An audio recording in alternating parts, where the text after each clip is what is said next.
अस्सलाम वालेकुम, good morning, सुबह Good morning, everybody. Welcome to Geo Pakistan with Humayun Abdullah. How's it going? हाँ, it is going okay Huma, लेकिन हमें अपने इर्द गिर्द पर्टिकुलरली अपने हमसाया मुल्कों में नज़र रखनी होगी। एक तो अफ़गानिस्तान से जो मसला है वो तो चल ही रहा है, लेकिन at the same time Iran में जो एक ग्लोबल इशू अब बन चुका है, जो हर रोज़ नए इवेंट्स अनफोल्ड होते हैं, we should really be concerned about it and we are. We should have an eye on it at least. मतलब पता ज़रूर होना चाहिए कि एक्चुअली क्या हो रहा है, क्योंकि उसमें रोज़ कोई ना कोई डेवलपमेंट हो रही है। Because it is also literally next door.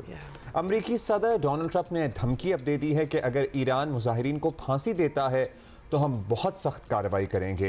अमरीकी शहरियों को ईरान छोड़ने का मशवरा भी दिया, जहां कल किसी लम्हे में लग रहा था कि शायद अमरीका के लिए बड़ा मुश्किल होगा इस तरह कार्रवाई को आगे बढ़ाना और वो कोई डील कर लेंगे, या ऑन ग्राउंड फोर्सेस तो अभी भी यही तज्जियाकार कह रहे हैं कि उतारना अमरीका के लिए आसान नहीं होगा। But you never no. और इसीलिए डोनाल्ड ट्रंप शायद अपने जो शहरी हैं अमेरिकन इन ईरान, जो कि आपको शायद क्वेश्चन मार्क हो कि वहाँ अमरीकन भी हैं, मतलब अमरीकन तो आपको पता है हर जगह ही पहुँच जाते हैं और डेफिनेटली ईरान में भी हैं, तो उनको कहा है कि अमरीकी शहरी जो हैं अगर ईरान छोड़ दें तो ये बुरा ख्याल नहीं, और ईरान की सूरत हाल बहुत ख़राब है। ईरान में कत्लेआम जो मेरे इल्म में है ये उनका ये कहना था।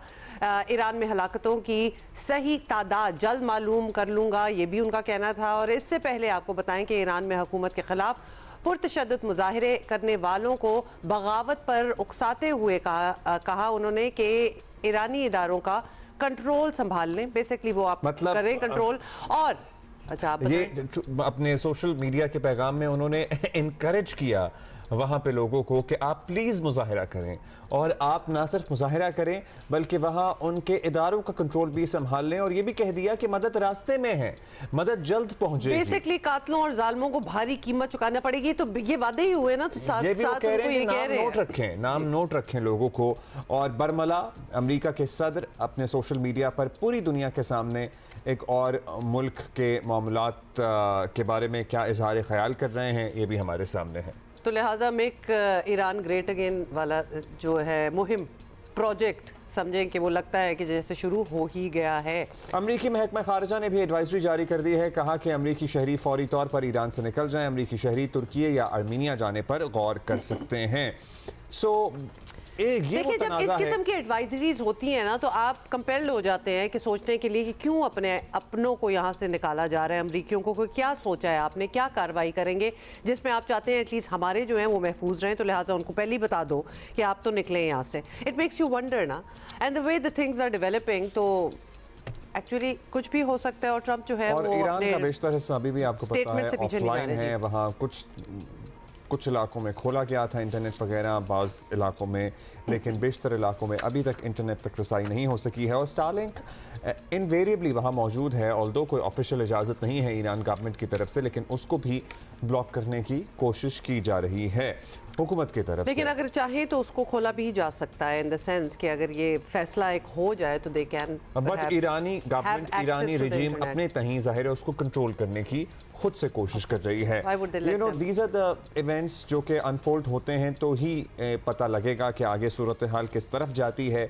इस बारे में कुछ भी प्रिडिक्ट करना नहीं चाहिए। हाउएवर हम जरा अपनी तरफ आ जाते हैं और यहाँ क्या डेवलपमेंट्स हो रही हैं, लेट्स टॉक अबाउट दैट। वज़ीर आला खैबर पख्तूनख्वा के दौरा कराची के बाद तहरीक इंसाफ और पीपल्स पार्टी में तलखियाँ बढ़ती जा रही हैं, और तहरीक इंसाफ एक तरफ तो दौरा कराची को अपनी सियासी कामयाबी करार दे रही है, मगर साथ ही सिंध हुकूमत पर तनकीद के तीर भी बरसा रही है, और शिकवे किए जा रहे हैं कि सिंध हुकूमत ने भी पंजाब हुकूमत की तरह उनसे अच्छा सलूक नहीं किया। सिंध हुकूमत का मौक़िफ़ है कि वज़ीर आला खैबर पख्तूनख्वा ने तयशुदा बातों से इनहराफ किया और सिक्योरिटी रूट से हट कर दौरे किए और पुलिस पर पथराव किया, मीडिया की गाड़ियों को नुकसान पहुंचाया, सहाफ़ियों से बदसलूकी की गई, जानबूझकर अमन व अमान का मसला जो है वो पैदा करने की कोशिश की। सिंध के सीनियर वज़ीर शजील इनाम मेमन ने कल प्रेस कॉन्फ्रेंस में इल्ज़ाम लगाया कि तहरीक इंसाफ यहाँ भी 9 मई के वाक़यात दोहराना चाहती थी। एक दफ़ा फिर 9 मई जैसा वाक़या करें, हालात ख़राब करें, कानून को अपने हाथ में लें। और पुलिस ने किस सब्र व तहम्मुल का काम लिया, हुकूमत ने किस सब्र व तहम्मुल का काम लिया। अगर हुकूमत के जहन में कोई शरारत होती तो हुकूमत सख्त कार्रवाई कर सकती थी, हुकूमत जो है गिरफ्तारियां कर सकती थी, हुकूमत जो है इन पर मुकदमे कायम कर सकती थी। लेकिन हमने कहा नहीं, हमारे मेहमान हैं, हम उनको कहते गए, हमने उनसे राब्ते मुसलसल रखे कि जी आप मेहरबानी करके इस तरह के हरकत ना करें, कानून हाथ में ना लें। ये सारी जो अपनी वीडियोस देखी हैं, इसमें तो आप सारे सहाफ़ी आप सब उस चीज़ के आए विटनेस हैं। पीपल्स पार्टी और तहरीक इंसाफ के दरमियान लफ्जी जंग अपनी जगह, मगर कौमी असम्बली में माहौल बदलता दिखाई दे रहा है। बड़ी हौसला अफजा बात है। PTI ने हुकूमत के साथ नए मीसाक जमहूरियत पर आमादगी जाहिर कर दी है। बाज़ मामलात पर मिलकर चलने के इशारे भी दिए जा रहे हैं। तहरीक इंसाफ के वक्त ने कल स्पीकर कौमी असम्बली अयाज सादिक से मुलाकात की है। चेयरमैन PTI बैरिस्टर गौहर पुरुम्मीद हैं कि जुमेरात तक महमूद खान अचकजई के बतौर अपोजिशन लीडर होने का नोटिफिकेशन जारी कर दिया जाएगा। PTI के चीफ व्हिप मलिक आमिर डोगर ने साफ कहा है कि हम नए मीसाक जमहूरियत पर बात करने के लिए तैयार हैं। That is development. कब तक पुरुमीद है कि अपोजिशन लीडर महमूद खान अचकज़ई का बतौर अपोजिशन लीडर तकर्रर हो जाएगा? इंशाल्लाह ताला कल हमारी मुलाकात हुई थी, हमने डॉक्यूमेंट्स भी आज जमा कर लिए। कल इंशाल्लाह वेरिफिकेशन हो जाएगा, जुमेरात को इंशाल्लाह ताला नोटिफिकेशन हो जाएगा। हमने आज फिर मुतालबा किया कि इमरान खान साहब को और बेगुनाह असीरान को रिहा किया जाए, और इसी तरह हमने एक बात की कि हम आगे बढ़ेंगे। एक मुल्क में जरूरत है कि जमहूरियत के लिए, मिसाक जमहूरियत के लिए हम बात करने के लिए बैठने के लिए तैयार है हर फोरम पर। अब ऑब्वियसली अगरचे हुकूमत और अपोजिशन के दरमियान कौमी असम्बली में हालात जो हैं वो संभलते महसूस हो रहे हैं, सियासी टेम्परेचर भी कुछ नीचे आया है, मगर साथ ही तहरीक इंसाफ और पीपल्स पार्टी के दरमियान सियासी महाज जो है वो गर्म होने लगा है। और सिंध हुकूमत ने बाय द वे ये वाजे भी कर दिया है कि 8 फरवरी को कराची में कारोबार बंद कराने की कोशिश करने वालों के खिलाफ सख्त कार्रवाई होगी। तो ऑलरेडी ये फोरवॉर्न कर रहे हैं, मुकदमात दर्ज होंगे। नए मीसाक जमहूरियत की बातें सुनने में तो बहुत अच्छी ऑब्वियसली लगती हैं, लेकिन इसके लिए सियासी रवादारी, बर्दाश्त, टॉलरेंस, हमांगी, ये सब कुछ है, इसका माहौल भी होना चाहिए। तो ये पूरी एक माहौल, एक एनवायरनमेंट क्रिएट होगा तो आगे, अदरवाइज आपको पता है अब्दुल्ला होता क्या है, ट्रस्ट डेफिसिट हो जाए। ऐसी बातें पहले हुई हैं। टोन भी नरम करनी पड़ती है, सख्त बयानात से गुरेज भी करना पड़ता है, बहुत कुछ करना पड़ता है, तभी हर साइड से कंड्यूसिव एनवायरनमेंट तभी पैदा होता है। और अगर ये उम्मीद पैदा हो ही गई है तो जाहिर है मुल्क के लिए तो यही बेहतर है कि सियासी हम आहंगी हो, एक पॉलिटिकल सेटलमेंट हो। और बार बार जब ये भी बताया जा रहा होता है ना, बताया क्या जा रहा है, हमें नजर आ रहा है कि हमारे खित्ते में क्या हो रहा है। अभी हमने इतनी लंबी ईरान की बात की है, तो हमें तो अपने आप को बहुत ही स्ट्रॉन्ग, सॉलिड और यूनाइटेड रखना होगा। एब्सोल्युटली। और तो जाहिर है हमारे हमसाए में जो हो रहा है हमारे अपने मुल्क के अंदर दहशतगर्दी का जो इफरीत है, हमारे यहाँ लॉ एंड ऑर्डर की जो सिचुएशन है, पर्टिकुलरली खैबर पख्तूनख्वा और बलोचिस्तान में, उसको हैंडल करने के लिए भी, उसको टैकल करने के लिए भी unity is the first and foremost thing. और जब इर्द गिर्द ऐसा एनवायरनमेंट बना हो ना खित्ते की हम बात कर रहे हैं, तो फिर you never know, it can blow out of proportion as well within Pakistan. अच्छा जी, इसी पे जरा सिंध हुकूमत, पर्टिकुलरली पीपल्स पार्टी और PTI के दरमियान जो अभी चपकलिख चल रही है आफ्टर द दौरा कराची, उस पर बात करते हैं। हलीमा आदिल शेख साहब हमारे साथ मौजूद हैं, सदर हैं PTI सिंध के। बहुत शुक्रिया शेख साहब। शेख साहब, पहले तो यही हम आपसे जानना चाहेंगे, आपका एक कंसिडरेबल निस्बतन बेहतर नंबर था एयरपोर्ट पे भी जब वज़ीर आला पहुँचे, आपकी खैबर पख्तूनख्वा के बाहर एक मेजर एक्टिविटी सिंध में देखने को लोगों को मिली। सिंध का जो दौरे का मकसद था वो अचीव कर लिया, और अगर आप हमें एक्सप्लेन कर सकें एक्चुअली मकासद थे क्या क्या जो आप समझते हैं आपने अचीव किए हों। जी बिल्कुल, इसका मकसद था कि सुहेल खान आफरीदी साहब को इमरान खान साहब ने अपना पैगाम लेकर भिजवाया था और उनको कहा था कि पूरे पाकिस्तान में स्ट्रीट मूवमेंट के जरिए आवाम को मेरा पैगाम पहुंचाएं। मैं समझ सकता हूं कि जो आप सबने देखा कि एयरपोर्ट पे उतरे तो हज़ारों लोग खान साहब का पैगाम सुनने के लिए मौजूद थे। उसके बाद जहां गए, मुख्तलिफ अजला में, कराची में गए, हैदराबाद में गए, कोटड़ी में, डिस्ट्रिक्ट जामशोरों में गए, तो लोग बेताब थे, हैदराबाद समेत सिंध के लोग, कि खान का पैगाम कौन लेकर आया है। खान ने जो पैगाम दिया था वो मकसद हमारा अचीव हुआ कि हज़ारों की तादाद में लोग निकले। और आपने देख भी लिया कि मज़ार कायद जिसकी NOC इन्होंने सिर्फ TV चैनल पे दी और नीचे हमें नहीं दी थी, डिले किया था, और उसके बाद इन्होंने हमें मारा पीटा भी था, सब कुछ किया, तो उसके बावजूद बहुत बड़ी तादाद, हज़ारों की तादाद में लोग पूरे शहर में मौजूद थे, बाकी जना में भी मौजूद थे, नुमाइश पे भी मौजूद थे। तो मकसद अचीव हो गया, ज़बरदस्त अचीव हो गया माशाल्लाह। और इस पर मैं सलाम पेश करता हूँ शहर कराची, हैदराबाद और सुबह सिंध वालों को। अच्छा चलें, फिर अब ये बता दें, शुरू तो अच्छा ही हुआ था वैसे, इस दौरे के बाद जो इल्ज़ामात का सिलसिला चला है ना, वो हम चाहते हैं कि आप ज़रा एक्सप्लेन करें, क्योंकि वो अभी तक ख़त्म नहीं हुआ। सुहेल आफरीदी की आमद के बाद पहले 2 दिन तो माहौल बड़ा ठीक ठाक, कंजीनियल और प्रोग्रेसिव भी लग रहा था, हमें लग रहा था कि कुछ डिफरेंट होने वाला है। फिर अचानक से क्या हुआ? आप अगर खुद असेस करें तो गड़बड़ कहाँ पैदा हुई कि पहले 2 दिन कुछ और थे और उसके बाद बिल्कुल ही ऑपोजिट हो गया? देखिए, मैं बिल्कुल नहीं मानता। इन बेचारों से समझ नहीं आ रहा इनके साथ हुआ क्या है। हमें खुद नहीं पता चला इनके साथ क्या हुआ है। सिक्योरिटी इशू तो तब बनता कि जब फर्स्ट डे हम आए, हज़ारों लोग आए थे, 5 घंटे लगे थे हमें एयरपोर्ट से प्रेस क्लब तक जाते हुए। एक गमला नहीं टूटा, कुछ नहीं हुआ, तो मतलब सिक्योरिटी इशू नहीं है। उसके बाद दूसरे दिन जामशोरो कोटली हैदराबाद गए, हज़ारों लोग रोड्स पे थे, कुछ नहीं हुआ, नो सिक्योरिटी इशू। बात है सिक्योरिटी इशू तो नहीं था, कोई और इशू अगर इनके साथ था उसका हमें नहीं पता, लेकिन हमें जो लग रहा है सिक्योरिटी इशू नहीं था। ये समझ रहे थे कि पीटीआई खत्म हो चुकी है। ये जैसा कि 8 फरवरी से पहले भी ये लोग समझ रहे थे पीटीआई खत्म हो चुकी है। ये समझ रहे थे कि हमें इजाजत दे देंगे, हम बल्ले बल्ले हो जाएगी, वाह जी जमहूरियत की चैंपियन पीपल्स पार्टी। इन्होंने दिया, लेकिन जब उन्होंने देखा कि एयरपोर्ट पे और हैदराबाद में हज़ारों लोग निकले हैं, ये बौखला गए। फिर इन्होंने ये जो तमाशा बनाया सिक्योरिटी का उसका। और लेकिन मैं सलाम पेश करता हूँ, इस सब कुछ के बावजूद, तशद्दुद के बावजूद, रुकावटों के बावजूद हज़ारों की तादाद में कराची वाले बाहर निकले। और इसका मतलब है कराची कल भी था कप्तान का, कराची आज भी है कप्तान का, और इस सुबह सिंध भी है इमरान खान का। तो आप ये कह रहे हैं कि चूंकि लोगों ने आपको भरपूर रिस्पांस दिया इसलिए हुकूमत सिंध बौखला गई। अब हुकूमत सिंध का ये मौक़िफ़ है हलीम आदिल शेख साहब कि सिक्योरिटी मसाइल होने की वजह से सिक्योरिटी सख्त रखी गई थी, इसलिए शायद पीटीआई को लग रहा है कि इशूज़ आए हैं। क्या इतना मार्जिन आप देखने के लिए तैयार हैं कि हो सकता है यही वजह बनाओ रुकावटों की और इसीलिए आपको ज़्यादा वक्त लगाओ हैदराबाद टू कराची पहुँचने में? अभी मैं समझता हूँ कि ये गुत्थी हमसे नहीं सुलझ पा रही है। पहले हमारे लिए हैरानी की बात थी कि जब इन्होंने वेलकम किया, जब सुहेल खान आफरीदी ने ऐलान किया कि वो कराची आ रहे हैं, तो मुझे नासिर शाह साहब ने फ़ोन किया।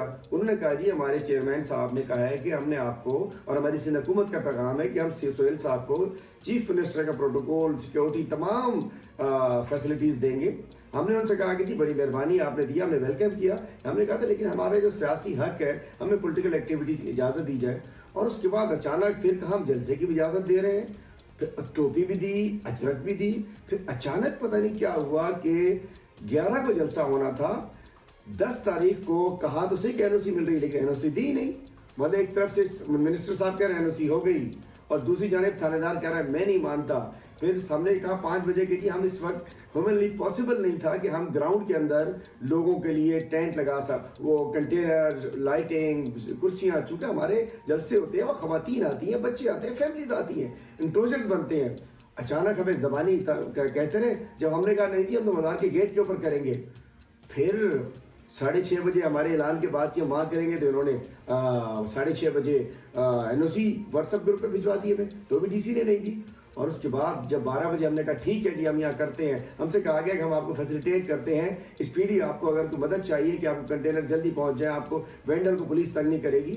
12 बजे ये कहा, और 12:30 बजे को 25 मोबाइलें सिंध हुकूमत ने भिजवा दी। और उन्होंने आके हमारी 25-26 गाड़ियाँ तोड़ दी, हमारे लोगों को गिरफ्तार कर लिया, डंडे मारे और सबको बाग से निकाल दिया और पूरा सराउंड कर लिया। बात यह है कि हमें खुद समझ नहीं आ रहा। उस वक्त भी हैरानी थी जब इजाज़त दी, और अभी तक हैरान है कि जब इन्होंने इजाज़त बगैर दिए डंडेमारी की और सुहेल आफरीदी को हैदराबाद से कराची तक 7 घंटे में भेजा, मोटरवे जाम कर दिया, ठट्टा से न जाने कहाँ का होते हैं। ये गुत्थी हमसे नहीं सुलझ रही, जो ये गुत्थी सुलझा दे उसको खुसूसी इनाम भी दिया जाएगा। आपने अपनी साइड ऑफ द एक्सप्लेनेशन वो सब कुछ दे दी, अब बताएं आगे क्या होगा, क्योंकि शर्जील मेमन साहब ने तो बड़ा इल्ज़ाम लगाया है कि आप लोग कराची में 9 मई दोहराना चाहते थे, और जाहिर है कि आप लोग ये नहीं मानेंगे। लेकिन अगर इस बात को बुनियाद बनाकर मुकदमात हुए, कार्रवाइयाँ हुई, गिरफ्तारियाँ हुई, तो इस सब के लिए आप तैयार हैं, या इसको किस तरह आपने फिर टैकल करना है या फाइट बैक करना है? 9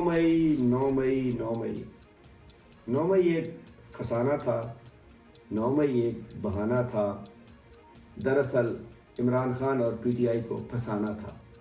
बात यह कि क्यों होता 9 मई, जब कोई बात आती है 9 मई को उठाकर ले आते हैं। मैं बताना चाहता हूँ ना कि क्या ये 2 दिन हमने कोई ऐसा हुआ था, कुछ भी नहीं हुआ। इससे कबल हम पॉलिटिकल एक्टिविटीज सिंध में कर रहे होते हैं, कभी कुछ हुआ, कुछ भी नहीं हुआ। बात यह है कि जब इनको सियासी खौफ में मुब्तला होती है, ये सियासी जमातें जो एक झूठे मैंडेट के ऊपर इक़्तिदार में बैठी हैं, फिर वो हम पे इल्ज़ाम लगाते हैं कि हम लोग दहशतगर्द हैं, हम दहशतगर्दी करते हैं। मैं लगता हूँ वहीं से आपको दहशत है। कहीं से लगता हूँ मुझे बता दीजिए। मेरे पर भी 9 मई के केसेस हैं। बात यह है कि ये कुछ नहीं है। पीपल्स पार्टी बौखला गई और उनको समझ नहीं आ रहा था कि वो क्या करें, और उसी बौखलाहट में अब बयानात भी दे रहे हैं। लेकिन बात यह है कि इन 4 दिनों ने बता दिया कि अल्हम्दुलिल्लाह तहरीक इंसाफ पहले से कहीं ज़्यादा मजबूत हो चुकी है। ठीक है जी, आपका Alright, मौक़िफ़ got है your कि point of तहरीक view. इंसाफ यहाँ कहीं ज़्यादा मजबूत हो चुकी है। बहुत शुक्रिया आपका अली मादिल शेख साहब। अभी हम बात करेंगे सिंध के सीनियर सूबाई वज़ीर शर्जील इनाम मेमन साहब हमारे साथ मौजूद हैं, वज़ीर इत्तलात में। बहुत शुक्रिया शर्जील साहब। शर्जील साहब, पहले तो वही बुनियादी सवाल जो 2-4 दिन से सबके सामने है। खैबर पख्तूनख्वा हुकूमत के दौरा सिंध के पहले 2 रोज़ बड़ा अच्छा चल रहा था सब कुछ, मतलब तोहफे दिए जा रहे हैं, इजाज़तें मिल रही हैं। We were all pleasantly surprised और फिर बड़ा अच्छा लगा। क्या पॉइंट था जहां पे हालात बिगड़ गए? उनकी तरफ से भी मुतअद्दिद इल्ज़ामात लगाए गए, आपने कल बड़ा एक सीरियस इल्ज़ाम लगा दिया। सो क्या वो टर्निंग पॉइंट था इस दौरे के दौरान? बिस्मिल्लाहिर्रहमानिर्रहीम जी, बिल्कुल ऐसी बात नहीं है कि सिंध हुकूमत ने कोई अपनी फैसला चेंज किया। सिंध हुकूमत का ये फैसला था, जैसे हमें इंटीमेशन मिली कि चीफ मिनिस्टर के पी के सिंध आ रहे हैं तो उनके पूरे मुकम्मल इंतजाम किए गए, उनसे रब्ता किया गया, उनके स्टाफ से रब्ता किया गया, PTI की लोकल क्यादत से रब्ता किया गया, उनको मुकम्मल फुल प्रूफ सिक्योरिटी फराहम की गई। एयरपोर्ट पर उनका इस्तकबाल एक सीनियर मिनिस्टर सईद गनी साहब ने किया और उनको वेलकम किया। उसके बाद जो बातचीत उनके साथ हुई थी कि कौन कौन से रूट्स उन्होंने इख्तियार करना है, कौन कौन किस किस जगहों में जाना है, वो सारी चीजें तय थी। फिर उसके बाद उन्होंने अपने जो कमिटमेंट्स उनकी PTI की क्यादत ने की वो सारी की सारी उन्होंने चेंज की। एक सिक्योरिटी थ्रेट था, उसके बावजूद उन्होंने कुछ इलाकों में गया जिनके लिए उन्होंने पहले कहा था कि वो नहीं जाएंगे। फिर उसके बाद जो है उनको चलने की इजाजत भी दी गई और वो सारी चीजों के बावजूद उन्होंने अपने प्लान चेंज किए और जो कमिटमेंट उन्होंने चेंज की, वहीं से बदमजी स्टार्ट हुई। गवर्नमेंट ने वाकई उन तक कहा कि आप गलता करें, आपको जो इंतजाम चाहिए उन इंतजाम में हम हेल्प करेंगे। उनको NOC भी जारी की गई, उसके बावजूद जो है उन्होंने उन सारी चीजों से वो पीछे हट गया। चलें ठीक है शर्जील साहब, आप हमारे साथ हैं और ये इनफैक्ट आप ही के वर्ड्स हैं। आप ही ने कहा था और सिंध हुकूमत भी ये ऑब्वियसली कह रही है कि तहरीक इंसाफ पर ये इल्ज़ाम कि वो कराची में 9 मई जैसा कुछ करना चाहते हैं, बड़ा संगीन इल्ज़ाम है। तो हम आपसे पूछना चाहते हैं क्या सबूत हैं आपके पास, शवाहिद हैं, प्रूफ क्या है आपका इतनी बड़ी स्टेटमेंट के पीछे? बिल्कुल जी, आज कल जो मैंने प्रेस कॉन्फ्रेंस की तो मैंने वो दिखाया कि किस तरीके से पुलिस पे पथराव किया गया, फिर किस तरीके से मीडिया हाउसेस की एक बड़ा TV चैनल उसकी DSMG को तोड़ा गया, उनको शीशे तोड़े गए, फिर कुछ सहाफी थे उनको कोप किया गया, उनको मारा गया। तो बाकी और क्या चीजें होती हैं, यही सारी चीजें हैं जो वो इस तरह के वाकयात करना चाह रहे थे जिससे हालात खराब हों, कोई बड़ी खबर बन सके। और सिंध गवर्नमेंट ने बड़े तहम्मुल से काम किया, पुलिस का रिएक्शन नहीं दिया और पुलिस बचाव कराती रही उनको जो है। हालांकि पुलिस पे हमले किए, पुलिस की वो सारी तस्वीर वीडियो कल की प्रेस कॉन्फ्रेंस में हम सारी दिखा भी चुके हैं। शर्जील साहब, ये सियासी बयानबाजी तक ही मामला महदूद रहेगा या फिर कोई कानूनी कार्रवाई भी हुकूमत करेगी इस ज़मीन में? मतलब अगर आपने इतने बड़ा इल्ज़ाम लगाया है तो फिर मुकदमात भी क्या होंगे, गिरफ्तारियाँ होंगी, आगे कहाँ तक ले जाना है आपने इस मामले को? देखिए जी, हुकूमत किसी भी इंतकामी कार्रवाई में या कोई इस तरह का काम नहीं करना चाहती। हालांकि अगर हम जो जिस तरीके से इनकी तरफ से एक्ट हुए, जो वायलेशन हुई, जिस तरीके से मैंने कहा कि पुलिस को ज़दोकोप किया गया, तो इनको भी साइड में करने पुलिस की सरकारी इदारा है। एक मीडिया हाउस की बहन की मैं दिखाऊँ आपको वीडियोस जिसमें उनके शीशे तोड़े गए, उन सहाफियों को, फीमेल जर्नलिस्ट को जो ज़दोकोप किया गया, कैमरामैन को मारा गया। क्या उस पर अगर हुकूमत चाहती तो हुकूमत मुकदमे बना सकती थी, लेकिन चूंकि चीफ मिनिस्टर के मेहमान थे हमारे सूबे में, उस मेहमान नवाजी का ख्याल रखते हुए और ये कि जी हम कोई चीज किसी चीज को आगे बढ़ाना नहीं चाहते, इसलिए इन चीजों को हुकूमत ने इग्नोर किया। फराख दिली का मुजाहरा करते हुए हुकूमत ने उसमें टेलीविजन नहीं की। आपके पास वो सारी फुटेज मौजूद होंगी कि जिस तरीके से ये उनकी कार्रवाइयाँ हुई, उनके लोगों ने कार्रवाइयाँ की हैं और किस तरह पुलिस पे हमले किए, किस तरह मीडिया हाउसेज की गाड़ियों को तबाह किया गया, ये सारी चीजें मौजूद हैं। और कानून में कहीं पे भी जायज या ये इसकी परमिशन नहीं है कि किसी को भी आप जो है वो उसको इस्तेमाल करें, किसी को मारें, किसी की अमलाक को नुकसान पहुंचाएं, सरकारी या प्राइवेट इमारत को नुकसान पहुंचाएं, सारे जो है वो क्रिमिनल ऑफेंसेस हैं। चलिए, ये सब कुछ तो आपने एक्सप्लेन कर दिया शर्जील मेमन साहब। अब ये बताएं कि तहरीक इंसाफ की स्ट्रीट मूवमेंट का ये ऑब्वियसली एक पड़ाव सा था। असल हदफ तो उनका 8 फरवरी है, 8 फरवरी को हड़ताल वगैरह वो करना चाहते हैं। तो 8 फरवरी को वैसे ही इतवार का दिन है, संडे है, छुट्टी है, उस दिन अगर वो हड़ताल करना चाहें तो इसमें इशू क्या है? देखिए जी, दुकानें बंद होंगी, जो वो दुकानें जो इतवार को बंद होंगी, लेकिन काफी दुकानें कराची में या सूबे भर में इतवार को खुलती है। दिन भर में कारोबार जो है वो इतवार को खोला जाता है। तो कई इलाकों में जुम्मे की छुट्टी होती है, तो अगर कहीं पे भी ऐसी कार्रवाई को जबरदस्ती बंद करवाई कोशिश की गई, या अगर ये पहिया जाम की बात कर रहे हैं, अगर ट्रांसपोर्ट रोकी गई या लोगों की गाड़ियों को नुकसान पहुंचाया गया, तो डेफिनेटली हुकूमत हरकत में आएगी। जो कानून हमें चाहिए, हम कानून के दायरे में रहकर अपनी कार्रवाई करेंगे। तो यानी प्री तैयारी हो रही है। बहुत शुक्रिया आपका शर्जील मेमन साहब। और यस, मतलब छोटे शहरों में अभी भी बहुत जगह जुमे को छुट्टी होती है और इतवार को कारोबार खुला होता है, चाहे वो पंजाब हो या सिंध हो। लेकिन उस तरह आवाम तो बाहर नहीं निकली होती है ना। यस, ऑफ कोर्स बिजनेसेस इसी तरह ही खुलते हैं, लेकिन otherwise Sunday is a Sunday in any case. हाँ, वैसे संडे को लेकिन पीटीआई का भी ये इरादा कि वो ताजरों से बात करेंगे, मार्केटें बंद कराएंगे। बड़े जो मेट्रोपॉलिटन हब्स हैं ऑफ द कंट्री वो तो इनवेरिएबली बंद ही होंगे संडे को, और बाकी उनसे ये बात कर लेंगे। इन एनी केस बहुत शुक्रिया शर्जील मेमन साहब फॉर बीइंग विद अस। ये दीवाने का ख्वाब सा लगता है, लेकिन अगर हो जाए तो बहुत से गुनाह धुल सकते हैं। बताते हैं बैकग्राउंड में चलते हैं, आपको बताते हैं कि कराची को दुनिया के दीगर जदीद और मेट्रोपॉलिटन सिटी जैसा देखना इस शहर में बसने वाले हर शख्स की ख्वाहिश है, मगर कराची के मसाइल इतने ज़्यादा हैं कि जिनका हल दूर दूर तक दिखाई नहीं देता। ट्रांसपोर्ट, सड़कें, मतलब we can really go on about it.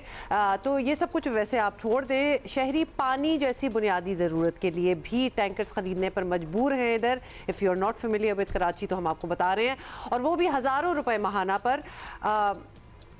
लेकिन सबसे पहले तो हम गैस का ही मसला है वो हम डिस्कस करेंगे, क्योंकि कराची समेत मुल्क के बेशतर शहरों से गैस ना मिलने की शिकायत कर रहे हैं लोग, और कोयटा में गैस ना मिलने के खिलाफ खवातीन ने कल धरना भी दिया। ख़ास तौर पर कराची के मुख्तलिफ इलाकों में गैस की फराहमी बुरी तरह मुतासर है। 10 बजे के बाद की बंदिश अपनी जगह, लेकिन दिन में किसी भी वक्त गैस अचानक बंद हो जाती है, और कभी कभार उसका प्रेशर भी नहीं होता, मतलब आ भी रही हो गैस तो इट्स ऑफ नो यूज।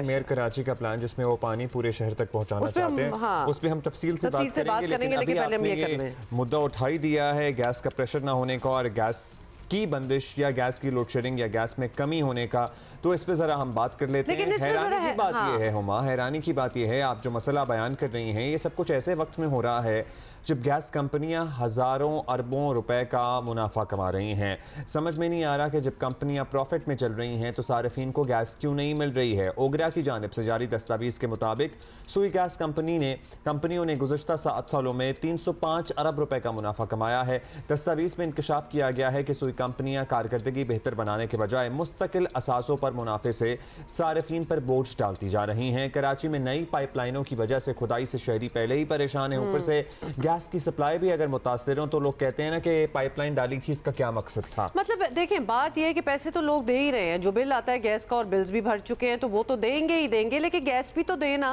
मतलब we are willing to pay to get gas and we are paying but there is no gas. तो ये जरा अनफेयर बात हो जाती है। इतलात बाय द वे बता रही हैं, इतलात के मुताबिक गुलशन, मलीर, डिफेंस, सऊदाबाद, नॉर्थ कराची, लियाकताबाद समेत शहर के मुतादिद इलाकों में घरेलू सार्फिन गैस ना मिलने की शिकायत कर रहे हैं।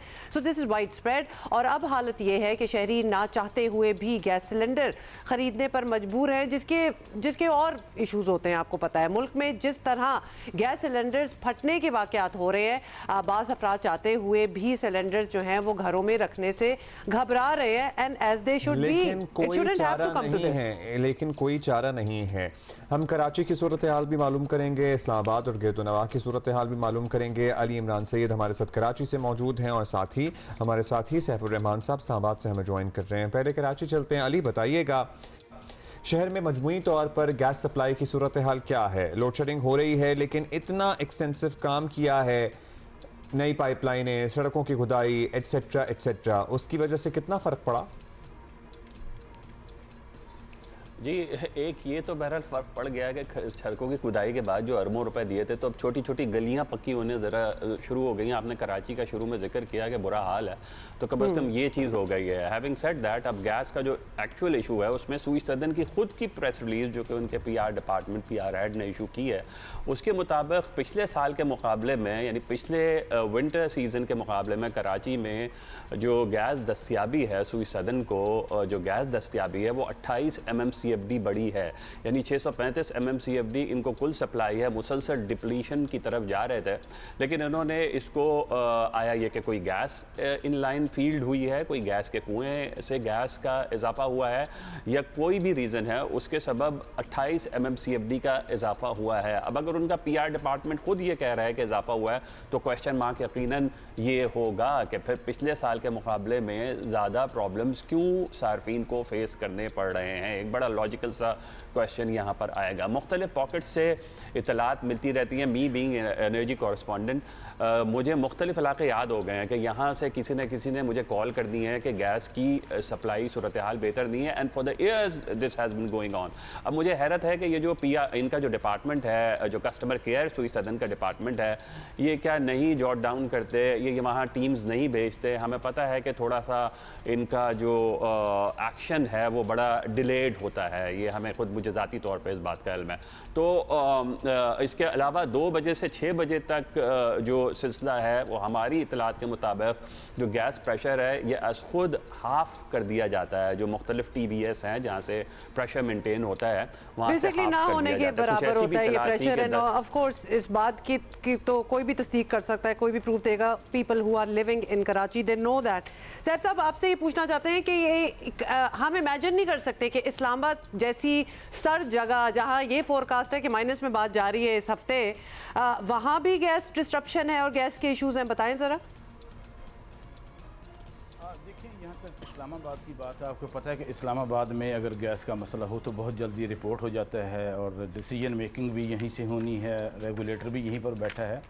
तो इस्लामाबाद में ये मसाइल कदरे कम हैं और पंजाब में भी ओवरऑल कम है अगर हम इसको सिंध से कंपेयर करें। उसकी जो रीज़न है कि अभी आपको मालूम है कि इन्होंने LNG पर कनेक्शंस देना शुरू कर दिए हैं। अगरचे सार्फिन के लिए वो गैस बहुत महंगी है, लेकिन शिकायत पंजाब में भी हैं चूँकि सर्दी बड़ी है। तो उसमें जो सबसे बड़ा मसला है, अगर आप देखें कंपनियों की, जो आपने शुरू में बात की, तो कंपनियों का जो मुनाफा है, सूई सदरन हो या सूई नादरन हो, इनको मुनाफा जो मिलता है वो इनकी परफॉर्मेंस पे नहीं है। जिस तरह आपने 305 अरब रुपए का जिक्र किया, इन्होंने जो 7 सालों में मुनाफा हासिल किया है, तो उसमें अगर आप इसी कंपनी का देख लें, यहाँ पर आप बैठे हैं, 109 अरब रुपए इन्होंने मुनाफा कमाया है। तो इसलिए इन्होंने मुनाफा कमा लिया और इनकी कारकर्दगी तकरीबन ज़ीरो है, क्योंकि परफॉर्मेंस बेस्ड अगर होती, इनसे पूछा जाता, रेगुलेटर जो इनको टैरिफ फिक्स करता है, डिटरमिन करता है, कहीं कोई परफॉर्मेंस बेस उसमें होती नहीं थी, तो अभी भी इस साल भी अच्छा खासा मुनाफा लेंगे, गैस आपके घरों में आए या ना आए। इसी तरह जो सूई नादरन है, जो KP को और पंजाब को जो गैस फराहम करती है, 196 अरब रुपए का इन्होंने मुनाफा कमाया है। तो इस तरह का जो मुनाफा है, जो मुस्तकिल जो एसेट्स के ऊपर इनको मिल रहा है, अगर तो इसी तरह रहा तो सूरत हाल मज़ीद ख़राब होगी। यहाँ तक बात है LNG को आपने अभी डाइवर्ट किया है डोमेस्टिक सार्फिन की तरफ, लेकिन उनके लिए इतना आसान नहीं होगा। जब इनके बिल आएंगे वक्त के साथ साथ 3,000 अरब रुपए का एक यूनिट तकरीबन इनको मिलेगा, जो दूसरे सार्फिन को इनसे तकरीबन आधी कीमत से भी कम पे मिलता है। तो इनके लिए भी मसाइल बहुत ज़्यादा बढ़ेंगे। मसला ये है कि जो मैंने बात की है कंपनियों की परफॉर्मेंस की, इनके मुनाफों की, इनकी कारकर्दगी बहुत मतलब ख़ास तौर पर सूई सदरन की तो काफ़ी कमज़ोर है। नादरन का अगर कंपेयर करें कदरे बेहतर है, चूँकि अभी काफ़ी ज़्यादा LNG का इस्तेमाल भी इधर हो रहा है। अगर आप सिंध में ज़्यादा LNG इस्तेमाल करेंगे तो सिंध ज़्यादा इस्तेमाल नहीं करने देगा, चूँकि सिंध गैस ज़्यादा पैदा करता है। तो 18वीं तरमीम कहती है कि हमारे सार्फिन को, जो ख़ास तौर पर डोमेस्टिक सार्फिन हैं, इनके लिए आप LNG इनको फराहम ना करें। तो ओवरऑल जो सूरत हाल है आप देखें जी, इन दोनों कंपनियों का, अब्दुल्ला, जो मैं बताना चाहूँगा, जी तकरीबन 3,000 अरब रुपए इनका गर्दिशी कर्ज है, जो इन दोनों कंपनियों ने, सूई नादरन सदरन ने, आपकी जो गैस पैदावारी कंपनियों को देना है। तो ये भी इम्पैक्ट, अभी तो सर्दी में गैस नहीं मिल रही और आगे जाके जो मुश्किल जो पैदा होने जा रही है, और मोस्ट लाइकली जो हो जाएगा कि ये 3000 अरब रुपए का जो गर्दिशी कर जो गैस सेक्टर का, पहले तो आप बिजली का सुनते थे, ये तकरीबन ये पॉलिसी बन रही है कि 5 रुपए पेट्रोल के ऊपर और डीजल के ऊपर लेवी की शक्ल में इनके ऊपर लगा दिए जाएं, ताकि ये इनकी जो नाअहली है हमारी जो गैस, तो ये गर्दिशी जो कर्ज है ये भी आवाम की जेब से वसूल किया जाएगा 3000 अरब रुपए का, जो अपनी नाअहली की वजह से पैदा हुआ है। जी एग्जैक्टली अभी तक इसके ऊपर मुख्तलिफ मीटिंग्स हो चुकी हैं और वज़ीर आज़म को भी ब्रीफिंग दी जा चुकी है। इस हवाले पहले भी आपको पता है जो LNG हमारी पाइपलाइनों में आ रही है, अगर वो उसके हिसाब से बिल किया जाए तो वो बिल ऑलरेडी सुई गैस से ज़्यादा है। अच्छा अली इमरान, हम कराची पे वापस आएंगे क्योंकि कराची एक इंडस्ट्रियल हब भी है, इंडस्ट्रियल शहर है, यहाँ पे फैक्ट्रियाँ हैं, कारखाने हैं जिनको भी गैस की बहुत ज़्यादा ज़रूरत होती है। वहाँ सप्लाई की क्या सूरत हाल है?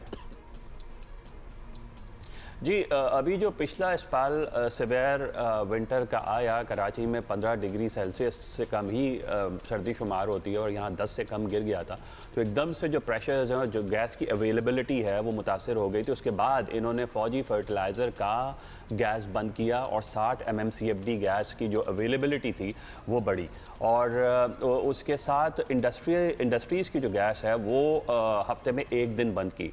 अब प्लानिंग ये है सुई सदन के आला हुकाम की कि अगर ये मसला बरकरार रहता है कि जो कि गैस फील्ड अब दोबारा चलने लगी है, गैस आ रही है, अगर ये बरकरार रहेगा तो फिर ये इंडस्ट्रीज़ को सैटरडे को भी बंद करने का प्लान कर रही हैं। ये बात याद रहे कि सुई सदन की कारकर्दगी इस हवाले से आप ज़रूर जो गैस प्रेशर्स है वो मेंटेन नहीं कर पा रहे, लेकिन उन्होंने नाकाबिल यकीन इस तरह का ज़रूर काम किया कि कराची की छोटी छोटी गलियों में इन्होंने पाइपलाइंस डाली हैं, और यह है कि 6-8 महीने उसको कनेक्शन में रिकनेक्शन में ज़रूर डिले हुआ है, लेकिन अब कराची की छोटी छोटी सड़कें पक्की होनी शुरू हो रही हैं, तो वो भी वफाक के एक इदारे यानी सुई सदन की जानिब से हो रही हैं।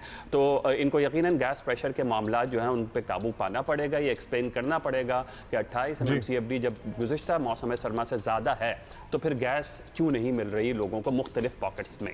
जी बहुत शुक्रिया आपका अली इमरान, बहुत शुक्रिया आपका सैफुर रहमान साहब। मतलब so many things to be take. तो जाहिर है गैस की लोड शेडिंग है, बिल भी कुछ ज़्यादा आएंगे, लेकिन वो जो गर्दिशी कर्जे वाला मामला है ना, उस पर मुतादिद मीटिंग्स ऑलरेडी हो चुकी हैं। उसका सबसे ज़्यादा खौफ तो है वो आएगा हम पे, वो at the end of the day वो आवाम ने ही उसको पे करना होगा, किसी भी मद में आप सोच लें। That is how it has been in the past as well। बिजली के हवाले से रहमान भी हमें बता रहे थे कि स्क्रूटनी नहीं है, चेक एंड बैलेंस नहीं है, इवैल्यूएशन जिसे कहते हैं ना आम जुबान में, और अकाउंटेबिलिटी। हाँ अकाउंटेबिलिटी कि भाई आपकी कारकर्दगी क्या है, आप आवाम को वो सहूलत जो आपसे तवक्को रखते हैं आवाम और हुकूमत वो पहुँचा पा रहे हैं या नहीं पहुँचा पा रहे हैं। अच्छा एक तरफ हम ये बात कर रहे हैं, ये हमारी बुनियादी सहूलियात हैं, मतलब गैस बिजली ये तो चाहिए ही चाहिए ना, और बाकी दुनिया में देखें कि क्या हो रहा है, और ज़्यादा दूर भी जाने की ज़रूरत नहीं है। हम गल्फ़ कंट्रीज़ की बात कर लें तो खलीजी ममालिक में ट्रेनों का रवाज जो है वो कभी ख़ास रहा नहीं है, बहुत सी वजूहात होंगी इसके लिए, लेकिन आबादी बढ़ने के साथ वो ममालिक भी इस तरफ आ रहे हैं और क्या तेज़ी से आ रहे हैं। ट्रेनों का रिवाज इसलिए भी नहीं था ना क्योंकि हर शख्स अपनी गाड़ी सवारी अफोर्ड कर सकता था, और इतनी कोई आबादी भी नहीं थी ना, और आबादी भी नहीं थी, और फ्यूल भी बिल्कुल ही इतना सस्ता था। और लोकेशन देखें ना, सहरा डेजर्ट की हम बात कर रहे हैं, तो क्या ट्रेनों को इन्होंने बीच में डालना था, but things are changing so fast कि आप एक दफ़ा जाते हैं इन शहरों में, इन मुल्कों में, तो कुछ हालात होते हैं, और लिटरली 1 साल के अंदर दोबारा जाएंगे तो वो चीज़ें बदल चुकी होंगी। जैसे कि आपको बताएं की बात करें तो दुबई मेट्रो आपको पता है मुताद्दिद मकामात को कनेक्ट करती है, लेकिन this time I was wondering I had to go to Abu Dhabi for a reason, and you were wondering why there is no train service. Why there is no train service? Well, those things are changing. Because if you don't have your own car, as in कोई दोस्त रिश्तेदार वगैरह वगैरह, तो आपको बहुत महंगा पड़ता है दुबई में सफर करना on a taxi, and particularly if you have to go to another city, वो तो बहुत ही महंगा पड़ता है। But with in the city तो ट्रेनें आप ले सकते हैं, बसें ले सकते हैं। However things are changing over there. अब UAE में ये ऐलान किया गया है कि मुल्क के एक कोने से दूसरे कोने तक सभी बड़ी रियासतों और शहरों को जोड़ने वाली ट्रेन सर्विस बस तैयार होने को है और चंद महीनों में ऑपरेशनल भी हो जाएगी। और हुकाम के मुताबिक इस जदीद ट्रेन में 400 मुसाफिरों के बैठने की गुंजाइश होगी। ये अबू धाबी, दुबई, शारजा और फुजैरा को जोड़ेगी। चलेगी और सऊदी अरब के बॉर्डर यानी सरहद तक भी चलेगी और सफ़र की ऐसी आसानी से निस्बतन गैर आबाद इलाके भी आबाद हो जाएंगे, वरना आपको पता है ना कि वो डेजर्ट में भी उनकी आबादियाँ छोटी छोटी हैं। और ज़ाहिर है अबू धाबी भी निस्बतन अभी तो गैर आबाद ही है। और पता है सबसे अच्छी बात है कि सड़कों से रश कम होगा, वरना traffic is another so many people who work in Sharjah or who live in Sharjah in Abu Dhabi but they work in Dubai, so उनको अपनी गाड़ियां लेके आना पड़ता है, तो वो और ये है लोग अबू धाबी में रहते हैं और काम करते हैं दुबई में, लोग शारजा में रहते हैं और काम करते हैं दुबई में। True, let's talk about it. जरा इस पे हम बात कर लेते हैं और हमारे कॉरेस्पॉन्डेंट ने हमें ज्वाइन किया है हमारे साथ। बहुत शुक्रिया सब्ते आरिफ। अमारात में ये ट्रेन वाला स्ट्रक्चर बहुत अरसे पहले ही, इतना पुराना तो नहीं है लेकिन कुछ अरसे पहले ही बनना शुरू हुआ था, हो गया था। अब वो रेडी होने के भी करीब है, तो कुछ बताइएगा कब से ऑपरेशन शुरू होने वाले हैं इसके?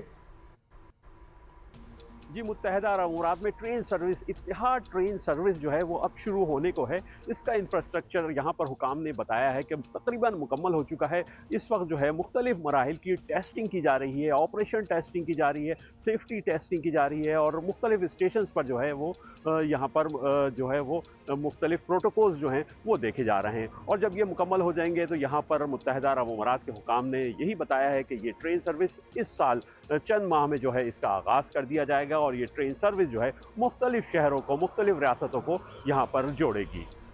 सर इसके बारे में मतलब that is so interesting, Etihad train service by the way इसका नाम है। तो क्या सिप्ते आरिफ बताएं, क्या इसकी सर्विस पाकिस्तान स्टाइल मुसाफिर ट्रेन की तरह दिन के कुछ औकात में होगी या फिर सिटी मेट्रो की तरह मुसलसल चलेगी, यानी रोज़ाना सफ़र करने वाले दफ्तर वगैरह में अभी ये मेंशन कर रहे थे उनका आना जाना जो है लोगों का, वो मतलब ये इस्तेमाल कर सकेंगे ऑल द टाइम?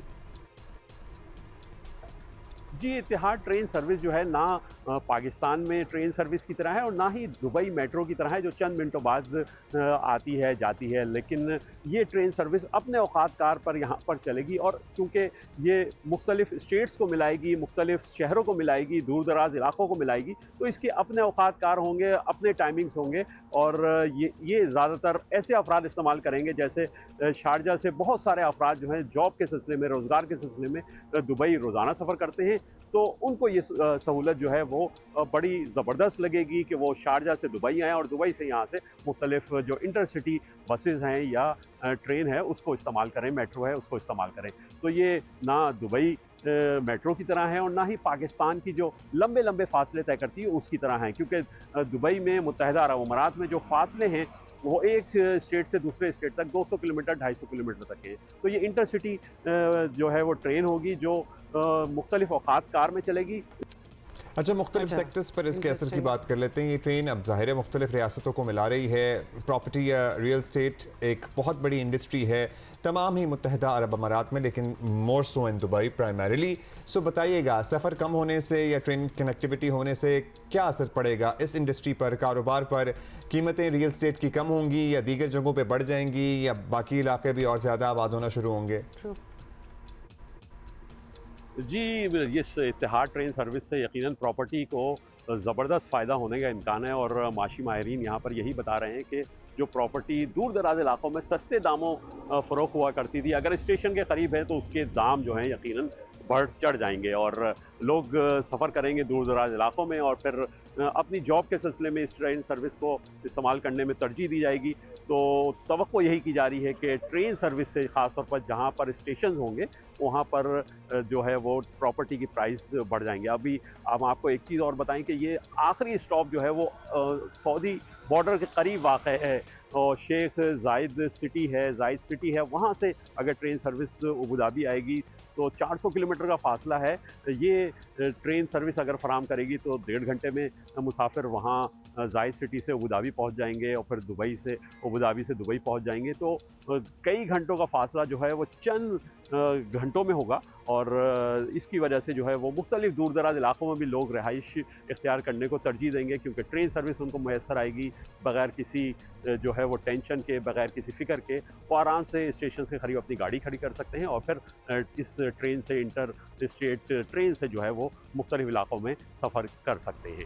बहुत बहुत शुक्रिया। अच्छा, मज़े की बात है, दुबई में कुछ भी हो रहा हो ना, Dubai has that Midas touch किसी चीज़ में भी हाथ डालेंगे, हाथ लगाएंगे, वो कोई सोना चांदी हो जाएगी और बहुत ही उसके अच्छे असरात होंगे। They do that. मतलब इतनी ज़बरदस्त कोई प्लानिंग होती है उनकी कि अभी देखें प्रॉपर्टी के हवाले से भी बहुत ही अच्छा हो जाएगा कि कहाँ कहाँ ये ट्रेनें पहुँचेंगी। ये सारी चीज़ें उसी शहर में बन रही हैं, मतलब अब वहीं पे वो स्कैफोल्ड लगाए होते हैं, कंटेन किया होता है, शहर एक सुप्रीम लेवल पे चल भी रहा होता है और बीच में ये सारी चीजें भी हो रही होती हैं। हो रहा होता है और मजाल है कि एक पत्थर का टुकड़ा भी आपको उस सड़क पे नजर आ जाए जो उसके बिल्कुल 6 इंच के फासले पे मौजूद अच्छा, और वहाँ के लोग या कोई गड्ढा पड़ा हो या वो इर्द गिर्द की, मैं इस दफा ये मैंने ट्रेनें बनती हुई देखी हैं। हाँ, लेकिन वहाँ के अवाम सरप्राइज्ड हुआ एंड आई वाज सरप्राइज्ड कि वहाँ पे हमारे यहाँ तो आपको पता है ना, कोई पब्लिक ट्रांसपोर्ट का प्रोजेक्ट बन रहा हो जैसा यूनिवर्सिटी रोड है तो तबाह हो जाती है सड़क, इर्द गिर्द भी चलने के काबिल नहीं रहती, लेकिन वहाँ पे ये सारा निजाम बन रहा है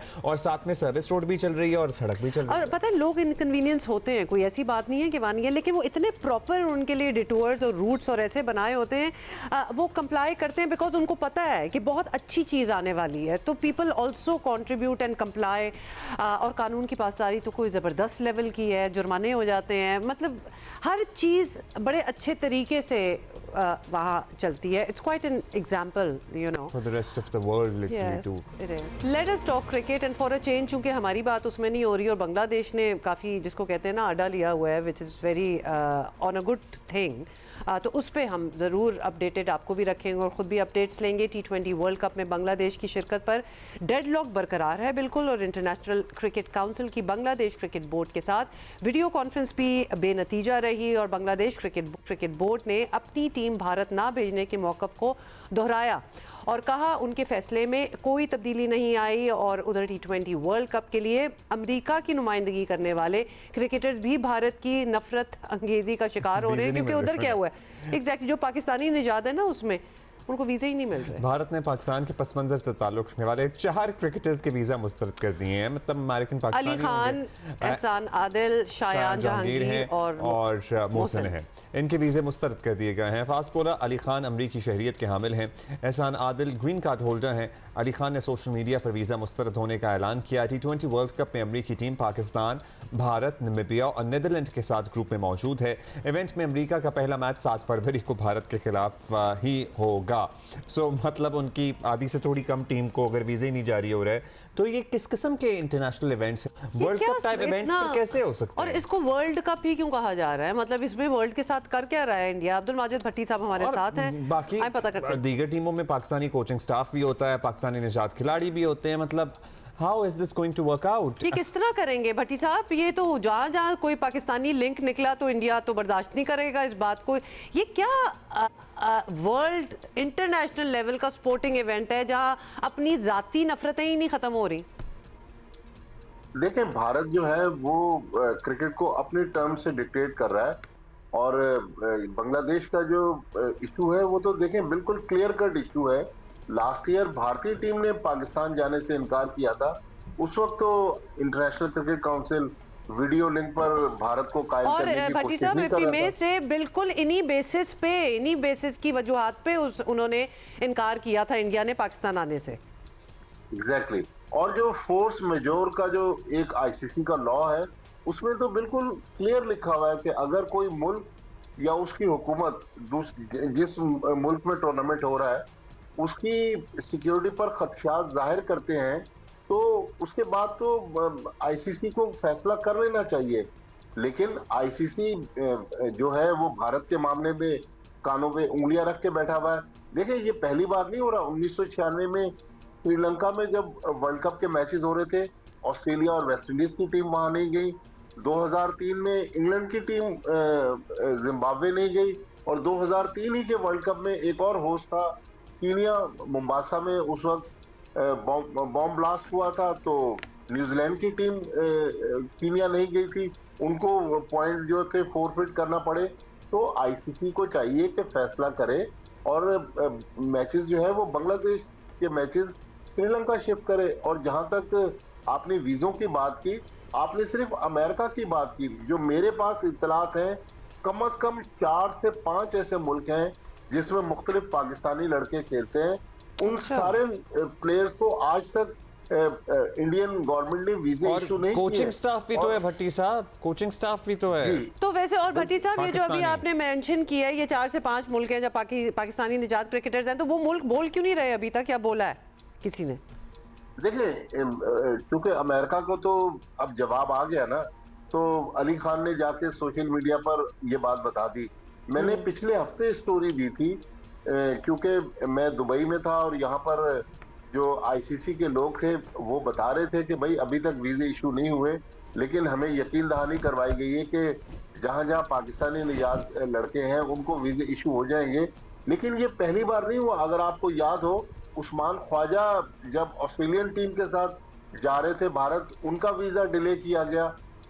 रेहान अहमद इंग्लैंड के पाकिस्तानी निजात प्लेयर थे, उनका एक टेस्ट मैच मिस हुआ, उनको ताखीर से वीजा। मेरी बात सुने, अगर अमेरिका की टीम के 4 लड़के नहीं आ सकते अमेरिका की टीम के साथ, तो अमेरिका की टीम क्यों आ रही है फिर? Why are they putting their foot down on this? वो क्यों नहीं एहतजाजन वॉकआउट कर रहे हैं, या वो क्यों नहीं इस पे and for that matter all the other teams जिनके लड़के नहीं आ सकते, एवरीबॉडी शुड, ये तो बहुत बड़ी अगर एक टीम में से आपने 4 लड़के निकाल दिए तो पीछे क्या रह जाता है? ज़ाहिर है अमेरिका के पास तो इतना बड़ा क्रिकेट का टैलेंट भी नहीं है, और एहसान आदिल जो उन 4 में से जो एक प्लेयर है, वो तो 2015 में पाकिस्तान को रिप्रेजेंट कर चुके हैं ऑस्ट्रेलिया न्यूजीलैंड में होने वाले वर्ल्ड कप में। तो आईसीसी, जाहिर है आईसीसी इस वक्त जय शाह चला रहे हैं और संजोग गुप्ता उनके जो सीईओ हैं वो भी इंडियन है। तो अब जय शाह एक तरफ इंडियन क्रिकेट बोर्ड को भी डिक्टेट कर रहे हैं और यहाँ आईसीसी भी चला रहे हैं, तो ये डबल स्टैंडर्ड मेरे ख्याल में चलेगा नहीं। अब आईसीसी को पहली बार बैकफुट पे जाना पड़ रहा है। बट इस बात ये है कि जब कोई इवेंट इस किस्म का इंटरनेशनल इवेंट स्पोर्टिंग इंडिया में हो तो मसले बहुत पड़ रहे हैं। नेचुरली जगह भी कोई होनी चाहिए, वेन्यू कोई ऐसा होना चाहिए जो जरा अनडिस्प्यूटेड हो, जिसमें हाँ किसी को एतराज ना हो। कमाल बात है कि मसले मेहमानों को नहीं है, मेजबानों को हैं। तो ये बात अब ये क्यों नहीं हाईलाइट हो रही कि भाई इंडिया में ये इवेंट्स नहीं हो सकते आप, क्योंकि उनको हर किसी के साथ इश्यूज हैं, वीजे नहीं देंगे, हाथ नहीं मिलाएंगे, धमकियां, सिक्योरिटी इश्यूज हैं।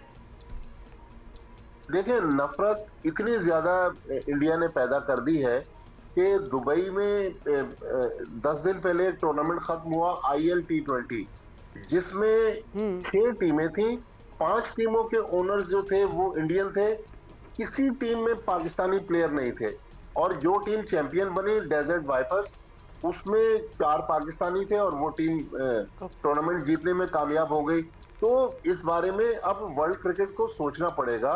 टेस्ट खेलने वाले बड़े मुल्क जिनमें ऑस्ट्रेलिया, इंग्लैंड, साउथ अफ्रीका, खेल को खेल रहने दें, और इसमें नफरत की आंख जो झोंकती है भारत ने पर्टिकुलरली, उसको और कितना भड़काना है, बस ये सबको सोचना पड़ेगा। बहुत शुक्रिया आपका अब्दुल माजिद भट्टी साहब, thank you sir. Thank you much. अच्छा जी, इससे पहले हम कराची में मेयर कराची के प्लान पे बात कर रहे थे। वो कह रहे थे जी अब शहर में पानी टैंकरों से नहीं मिलेगा, हाँ हाइड्रेंट्स भी बंद कर देंगे। मतलब ये बहुत सी बातें हुई इस पे, और अगर ऐसा हो जाता है That would be excellent. मुआवजे से कम नहीं होगा। मतलब बहुत ही बड़ा। सुलेमान सादत खान हमारे साथ मौजूद हैं, क्या करने जा रहे हैं, क्या प्लान है शहरी हुकूमत का? बहुत शुक्रिया सुलेमान। साल से कराची में टैंकर का सिस्टम ही चल रहा है, यही हुक्मरान भी देख रहे हैं साल से। सो अब क्या ऐसी तब्दीली आई है कि सोचा जा रहा है कि ये सिस्टम खत्म होगा और पानी नलकों में थ्रू पाइपलाइन आएगा? बिल्कुल, गुज़िश्ता कई दिहाइयों से ये सिस्टम कराची में चल रहा है कि शहर में जो है वो वाटर टैंकर्स के ज़रिए एक बड़ी तादाद में जो है वो पानी फराहम किया जाता है। और अगर मैं आपको ये आदाद शुमार बताऊं तो बताई जाता है कि सिर्फ कराची का 3% पानी जो है वो इन 7 हाइड्रेंट्स को फराहम किया जाता है। बाकी पानी जो है वो शहरियों को लाइन से फराहम किया जाता है। शहर की जो ज़रूरत की बात है तो 1200 मिलियन गैलन ज़रूरत है, 600 मिलियन गैलन के लगभग पानी फराहम किया जाता है, यानी 50% पानी जो है वो शहर में नहीं होता। और इसी 3% टैंकर्स के ज़रिए इन शहरियों को जो है वक्तन फ़वक्तन पानी फराहम किया जाता है। लेकिन कई साल से चलने वाले सिस्टम में अब ऐसा क्या हुआ कि मेयर कराची बैरिस्टर मुर्तज़ा वहाब जागे और उन्होंने ये फ़ैसला किया कि अब जो है मज़ीद टैंकर्स को जो है वो चलने की इजाज़त नहीं दी जाएगी। तो हमारे जो ज़राए हैं वो ये बताते हैं कि गुज़िश्ता कई अरसे से जो है वो ये जो टैंकर्स मालकान हैं या जो हाइड्रेंट मालकान हैं, इन हाइड्रेंट्स के जो है वो जो कॉन्ट्रैक्ट्स हैं वो ख़त्म हुए भी जो है वो 6 माह से ज़ायद का वक्त गुजर चुका है और 2025 के वस्त में यानी मिड ऑफ द 2025 ये कॉन्ट्रैक्ट ख़त्म हो गए थे और उन कॉन्ट्रैक्ट्स को रिन्यू करने के लिए बहुत ज़्यादा जो है वो प्रेशर भी था, कोर्ट से भी रुजू किया गया था। लेकिन मेयर कराची इस बात पे बजिद थे कि वो अब इन हाइड्रेंट्स को जो है वो मज़ीद रिन्यूअल नहीं देंगे और मज़ीद जो है वो शहरियों को टैंकर से पानी नहीं फराहम करेंगे। और जहाँ जहाँ लाइनें मौजूद हैं और वो टेल एंडिंग एरियाज हैं वहाँ पे प्रेशर पंप्स लगाए जाएँ, पंपिंग स्टेशंस बनाए जाएँ, और जहाँ कहीं सिस्टम मौजूद नहीं है सिरे से ही तो वहाँ पर जो है वो नहीं बिछा। जी सुलेमान, आप ये भी बताएं, क्योंकि अगर चले फर्ज है कि शहर के हर घर तक पानी लाइन के जरिए ही पहुंचने का जो मंसूबा है वो बनाया है, तो यहाँ तकरीबन पूरे शहर में नई लाइनें बिछानी पड़ सकती हैं, सड़कों की नई मतलब हम इमेजिन भी नहीं करना चाहते कि सड़कों के साथ क्या होगा। तो आपके अंदाजे में कितना वक्त और कितना पैसा लग सकता है इस काम में? देखिए ये एक बहुत मुश्किल फ़ैसला है, ये कोई एक आसान फ़ैसला नहीं है। अगर ये आसान फ़ैसला होता तो ये 16वें मेयर हैं, मुर्तज़ा वहाब इस कराची के 16वें मेयर हैं। इससे पहले 15 दीगर मेयर रहे, दीगर जमातों के रहे, 2 जमातों के 3-3 मेयर रहे, लेकिन ये फ़ैसला करना बहुत मुश्किल था।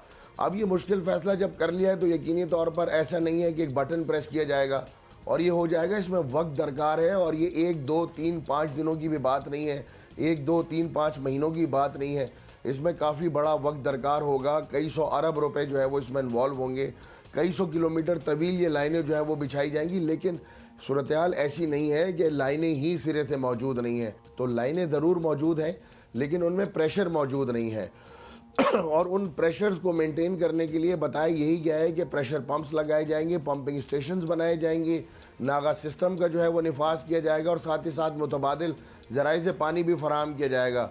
जो इब्तदाई तौर पर ख़बर हमारे पास आई थी तो जियो न्यूज़ ने सबसे पहले ये खबर जो है वो कराची के शहरियों के साथ शेयर की कि कराची में जो है वो बिल आखिर वाटर हाइड्रेंट सिस्टम्स और टैंकर से जो है वो शहरियों की जान छुड़ाने का जो है वो मेयर कराची और इंतज़ामिया और सिंध सरकार ने जो है वो फैसला कर लिया है। ऐसा हो जाता है तो क्या ही कमाल होगा, लेकिन एट द सेम टाइम जो 6,000 गैलन का जो पानी का टैंकर है ना वो 5,000 बढ़ के अब 24,000 रुपये में मिलता है। So this is also a reality कि किस तरह पानी के पैसे बढ़ गए हैं। बहुत शुक्रिया सुलेमान सादिक खान, टुमारो इंशाल्लाह।